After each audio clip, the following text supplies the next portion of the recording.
लेकिन इस बीच किरण रिजिजू की पीएम मोदी से मुलाकात को लेकर एक बड़ी खबर आ रही है, जहां सभापति के खिलाफ अविश्वास प्रस्ताव पर चर्चा संभव बताई जा रही है।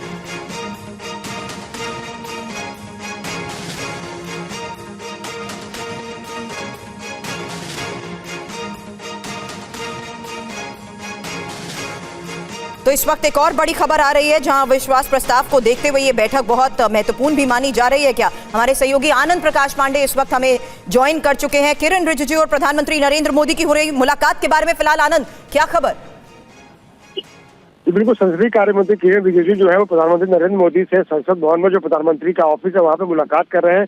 और ये बताया जा रहा है कि राज्यसभा में जो विपक्ष की तरफ से राज्यसभा के सभापति के खिलाफ अविश्वास प्रस्ताव लाने की तैयारी की जा रही है, उसका नोटिस दिया जा चुका है, उसको लेकर उनमें चर्चा चल रही है। हालांकि जो 14 दिन जरूरी है वो 14 दिन का जो क्राइटेरिया है वो नोटिस पूरा नहीं करता, और साथ ही साथ अपोजिशन के पास संख्या बल भी नहीं है। बावजूद इसके जो एक मैसेज देने की कोशिश है कि जो चेयर है, सभापति जो है राज्यसभा के, वो पक्षपातपूर्ण रवैया अपना रहे हैं। तो इसको लेके अभी हालांकि सरकार की तरफ से किरण रिजिजू ने खुद सदन के अंदर ये कहा था कि जो सभापति हैं वो किसान परिवार से आते हैं और उनका कंडक्ट बिल्कुल सही है, और ये जो अपोजिशन को पसंद नहीं रहा, और लगातार जो सोरोस को लेकर आरोप लग रहे हैं अपोजिशन पे, इन तमाम बातों से ध्यान भटकाने के खिलाफ सभापति के खिलाफ जो विश्वास प्रस्ताव का नोटिस लाया गया है।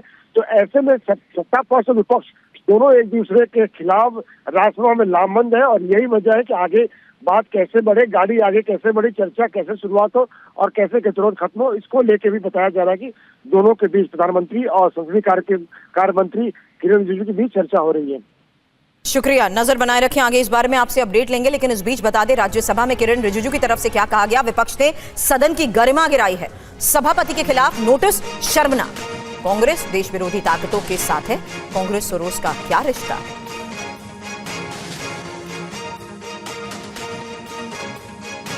इस राज्यसभा सदन का सभापति के रूप में पूरा देश देख रहा है कि इस तरीके से उपराष्ट्रपति महोदय ने इस सदन का गरिमा को रखा है। और हम शुरू से देख रहे हैं कि विपक्ष के लोग ना लोकतंत्र को मानते हैं, ना चेयर का गरिमा को ध्यान रखते हैं। आप लोगों ने, मैं नाम लेकर कह सकता हूं, टेलीविजन में बाहर जाकर के पब्लिक के सामने में उपराष्ट्रपति का नाम लेकर के आप लोग बेमतलब से आरोप लगाते हैं। आप लोग इस सदन का सदस्य होने का लायक नहीं है। आप चेयर को अगर इज्जत नहीं दे सकते हैं तो इस सदन का सदस्य होने का कोई अधिकार नहीं रखते हैं।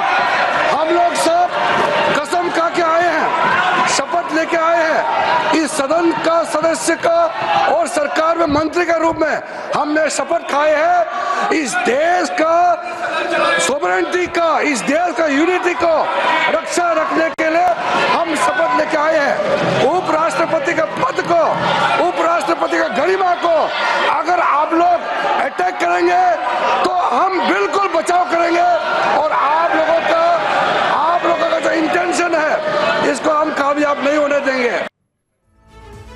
और बीजेपी के इन आरोपों पर कांग्रेस की तरफ से क्या कहा गया बताएं आपको। उससे पहले समझिए राज्यसभा सभापति के खिलाफ अविश्वास प्रस्ताव की प्रक्रिया है क्या, क्योंकि राजनीतिक दल नोटिस तैयार करते हैं और नोटिस पर 50 सांसदों के हस्ताक्षर होते हैं। राज्यसभा में लिखित नोटिस दिया जाता है।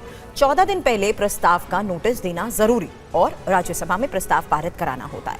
आपको बता दें, प्रस्ताव पारित कराने के लिए 50% वोट अनिवार्य है और राज्यसभा के साथ लोकसभा में भी इसे पारित होना जरूरी है।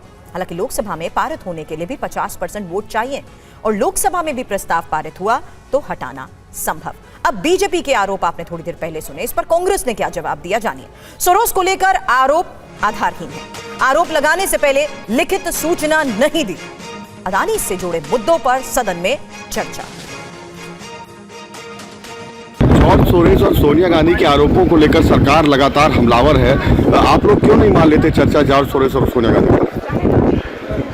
मैं सिर्फ ये कहना चाहता हूँ कि हम जो साक्ष्य दे रहे हैं वो न्यायालय पर आधारित है, निवार्यक अदालत में संज्ञान, और संज्ञान तभी अदालत लेती है जब प्रथम दृष्टया कुछ होता है। ये जो आरोप लगा रहे हैं उसको साक्ष्य और नियमानुसार नहीं लगा रहे। नियमावली कहती है अगर आप किसी सदस्य का नाम लेते हैं तो पहले उस पर लिखित रूप से आपको उसे सूचना देनी होगी आरोपों के साथ। वो आपने किया नहीं तो वो एडमिसिबल नहीं होता।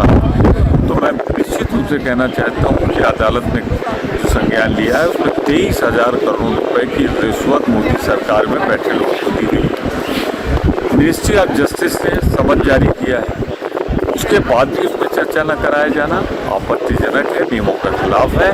और मैं इसीलिए कहता हूं कि सारी सदन की कार्रवाई रोक के अडानी मोदी के संबंधों पर वार्ता हो। सर, ये तिरंगा और फूल लेकर के जाना, इसका क्या मतलब? तिरंगा राष्ट्रीय ध्वज इस देश के शान आन बान का प्रतीक है।